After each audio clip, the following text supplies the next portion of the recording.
How do external benefits and costs affect markets? Consider a vaccine that protects not just the person who gets it, but the entire community. A clear external benefit.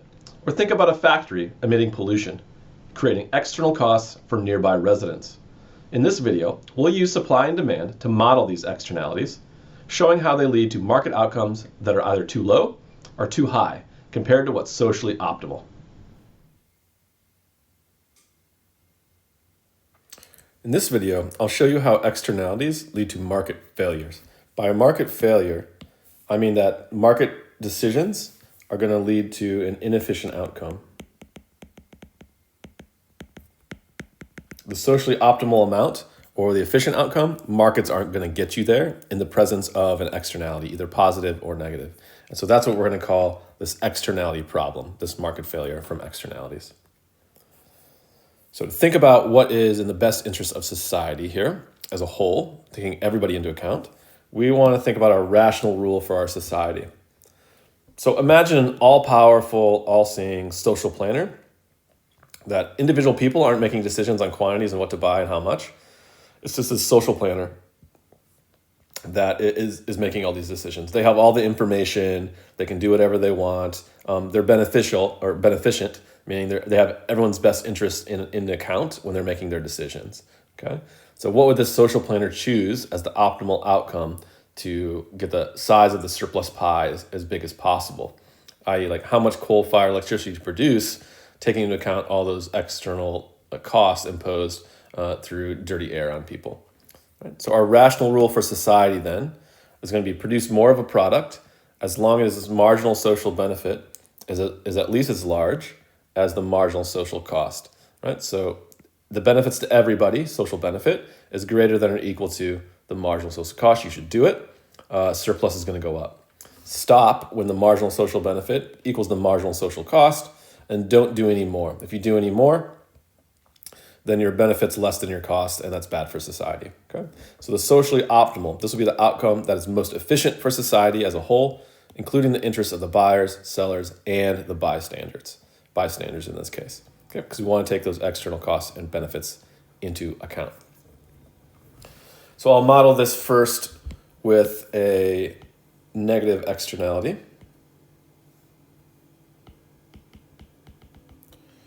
We have our price and our quantity. We have our downward sloping demand curve, upward sloping supply curve.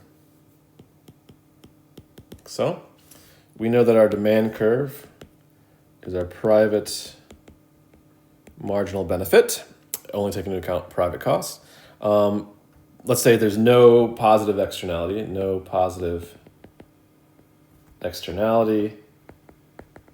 just a negative externality. So that means our demand curve is private marginal benefit is also social marginal benefit as well. So they're the same curve. We can just use the demand curve.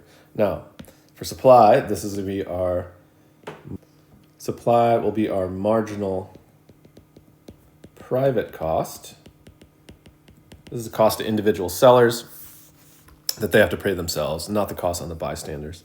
And then we're going to shift up our supply curve by the amount of the marginal external costs imposed on the bystanders. And from that, we'll get our marginal social cost. All right, so first up, what will a private decision through just a market leading to itself, what will be the outcome? That's just supply crosses demand, right? So nothing new there. You've been doing this since module 4 for equilibrium, right? We'll get an equilibrium price of P star for the market and Q star, or let's do Q market. Right? So this is where markets will lead you to clear that market. Quantity supplied equals quantity demanded. Right, now, the socially optimal amount, we want to compare, we want to get socially optimal, also call this the efficient amount. Surplus is maximized. under this. We want to keep producing until social marginal benefits equals marginal social costs. Right. So that's going to happen. We're comparing this pink marginal social cost to the blue social marginal benefit cost, right? So keep on producing. This is positive surplus. Keep on going, keep on going, keep on going, and stop right there.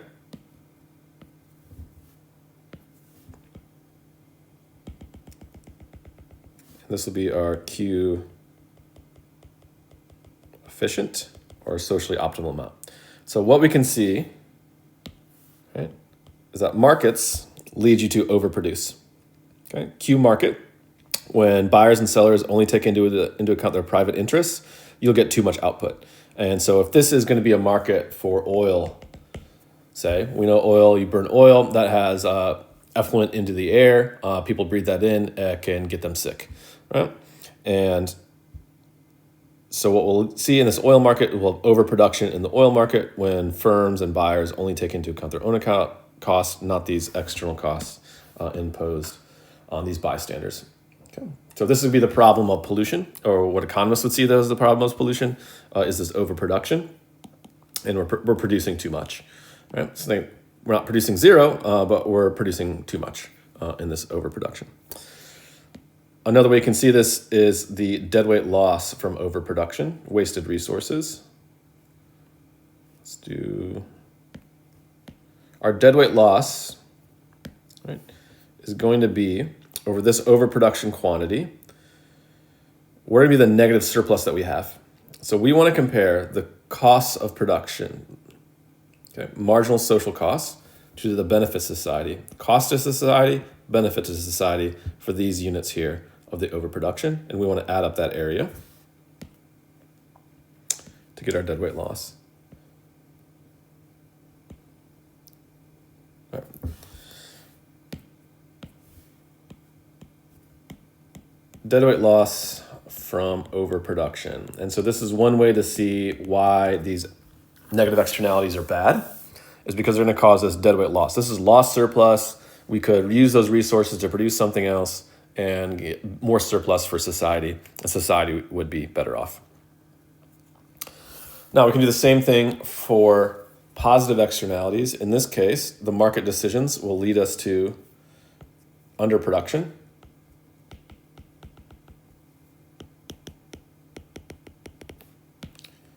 Downward sloping demand curve. In this case, this will be private marginal benefit, upward sloping supply curve. This is private marginal cost. Since there's no negative externality in this slide, this is also going to be social marginal cost. And we have a positive externality, and so the production of this, let's call this vaccine market. All right. So the consumption of a vaccine not only benefits you, it benefits others, and so we'll have an external benefit. So we would want to shift up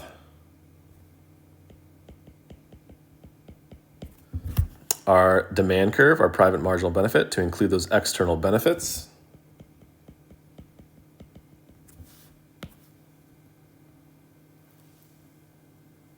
Right? And that will be our social marginal benefit. Benefit to everybody from somebody getting vaccinated. All right, markets are going to lead you to supply crosses demand when buyers and sellers only take into account their own private self-interest. We'll get PM for price market and Q market there. Okay. Now, a social planner, they could take everything into account, cost to everybody, benefits to everybody. And so we want to keep on producing until social marginal cost equals social marginal benefit. So we're using this social marginal benefit pink curve and the red curve to keep producing. Anytime that pink curve is higher than the red curve, we have surplus that we want. So keep on going. We get more surplus, more surplus, more surplus, more surplus, more surplus, and stop. And surplus is maximized then at the efficient outcome, the socially optimal outcome. Here, Q efficient.